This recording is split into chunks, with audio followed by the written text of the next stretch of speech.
A premissa do filme Sombras da Vida é bem simples. O marido morre e volta como fantasma, forçado a assistir de forma passiva a vida na casa que ele passou a assombrar. Mas a gente pode interpretar de uma forma menos literal. A gente pode interpretar esse fantasma como a estagnação e a incapacidade de seguir em frente que acompanham o luto, já que ele é a manifestação física da dor e da saudade que acabam permanecendo depois da perda. O fantasma nesse filme, ele não consegue deixar o local. E assim como o luto, fica impregnado em todos os ambientes, já que a casa é o lugar onde o passado e o presente coexistem. Assim como as memórias de um ente querido continuam vivas na mente de quem fica sofrendo o luto. Assim como muitas vezes o luto é uma experiência interior e solitária, o fantasma, ele consegue ser visto pela maioria das pessoas. Apesar da sua presença constante, ele não consegue ser visto e percebido pelas pessoas ao redor dele. Ele não consegue interagir nem se comunicar com as pessoas vivas, o que mostra essa dificuldade de expressar e compartilhar os sentimentos com os outros. Inclusive, a minha mãe teve um apagão. A minha mãe e o meu pai também, eles tiveram um apagão. Meu pai não lembrava que ele que tinha me ligado pra contar o que tinha acontecido. E minha mãe não se recorda de nada, assim. Tipo, às vezes ela fala que lembra disso, às vezes ela fala que lembra totalmente o oposto. Então, tudo que ela sabe foi porque a síndica do prédio que bateu na porta dela contou pra ela. É a única coisa que ela tem certeza que ela sabe. A próxima fase que me veio foi a que ela fez porque ela queria, então a minha mãe ficava o tempo inteiro falando assim, não, porque a Gabriela tá aqui com a gente. E eu pensava assim, não, ela não tá, porque ela não queria estar. Então ela não tá aqui. Então eu tava revoltada. Eu estava numa fase bem revoltada. Porque minha mãe queria enfiar ela em tudo. E na minha cabeça ela não estava em nada, porque ela não queria estar aqui. E foi a escolha dela. E logo após veio a minha fase de raiva dela. Porque minha vida, minha vida deu assim uma desandada durante algumas semanas. Que eu comecei a culpar ela. E eu ficava...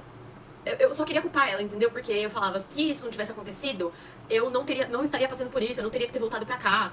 E, enfim, eu estava num momento de raiva muito grande e eu culpava ela e eu queria apagar ela da mesma Essa semana, nessa época, não foi nem uma semana, foram algumas semanas que eu estava com muita raiva.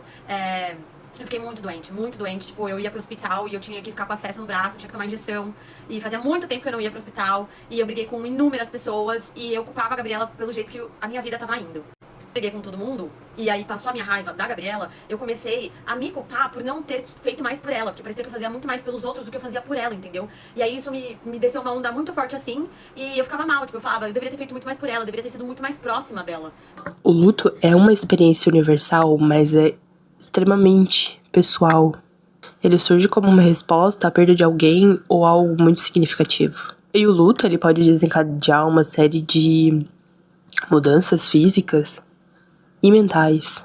E essas mudanças afetam as maiorias das pessoas, muitas vezes de forma duradoura. Nesse vídeo a gente vai explorar um pouco dessas transformações, destacando como o corpo e a mente são afetados por esses processos de dor. E também como é possível navegar através desses momentos que são tão desafiadores. Antes de falarmos dessas transformações, a gente precisa entender que o luto ele é uma resposta natural a essas perdas e mudanças repentinas. O luto ele não segue um roteiro linear ou previsível e ele pode ser de formas completamente diferentes de uma pessoa para outra. Algumas pessoas conseguem encontrar um alívio repentino, outras podem levar meses ou até anos para conseguir se curar completamente dessa dor. Independente da duração, o luto envolve diversas mudanças físicas, psicológicas e mentais que podem causar uma dor avassaladora. Por exemplo, psicologicamente, o luto pode nos levar a um turbilhão de emoções. Geralmente a gente vai pelo seu sentimento mais óbvio, que é a tristeza, mas raramente ela vem sozinha. Ela pode se manifestar como uma sensação de vazio, desespero ou até mesmo uma dor emocional muito intensa.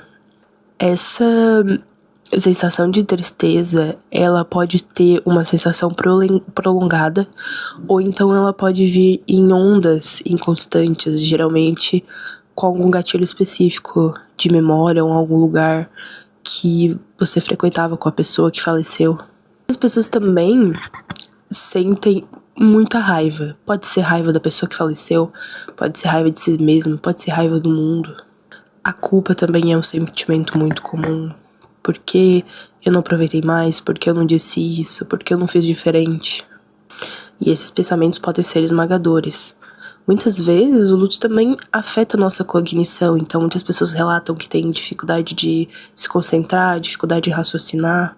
Muitas pessoas têm lapsos de memória ou névoa mental, que possivelmente são ocasionados por essa sobrecarga emocional que vem com o luto. É comum também que as pessoas tenham dificuldade em aceitar a perda. E essa negação da realidade, ela é como se fosse um mecanismo de defesa da sua mente, tentando amortecer esse impacto que a morte de alguém pode causar na sua vida. A solidão e o isolamento também pode virar um grande problema nessas situações. A perda de alguém significativo leva a essa sensação profunda de solidão. E algumas vezes esse luto pode levar a casos de depressão clínica. Tomas como desesperança e a falta de interesse nas atividades comuns, elas podem desencadear um quadro que acaba precisando de uma intervenção profissional. Mas o luto ele não afeta só a mente, ele também tem um impacto significativo no corpo.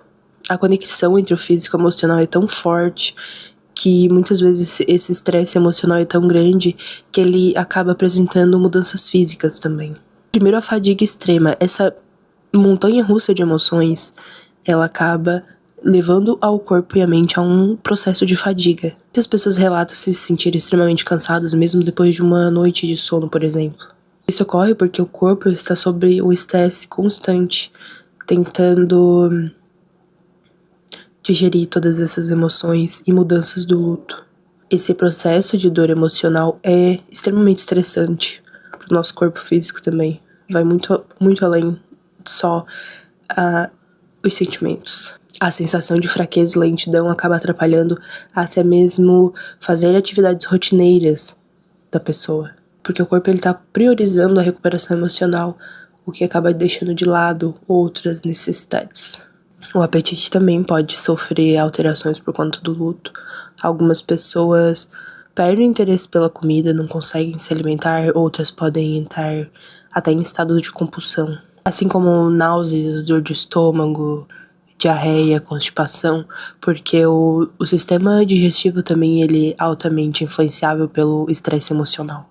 Mas existem algumas formas que ajudam a enfrentar essa situação. Que a mais óbvia é permitir-se sentir essas sensações e essas dores que o luto traz, sem julgamentos. Negar ou reprimir essas dores pode prejudicar o processo de absorver o luto.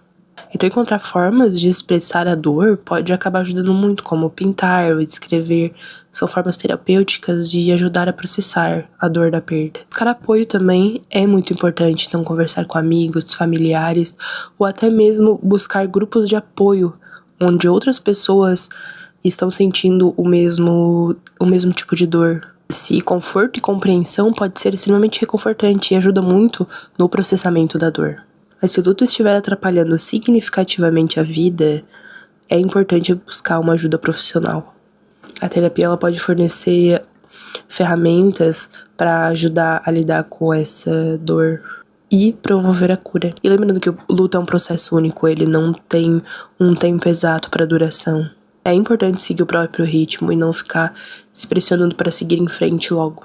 Porque é uma jornada muito complexa e profundamente pessoal, que envolve tanto o corpo quanto a mente. Conhecer e aceitar essas mudanças, buscar apoio, cuidar de si mesmo, são formas de navegar pelo luto de forma saudável e conseguir encontrar um caminho para a recuperação. Espero que vocês tenham gostado do vídeo. Se você chegou até aqui, muito obrigado e até a próxima.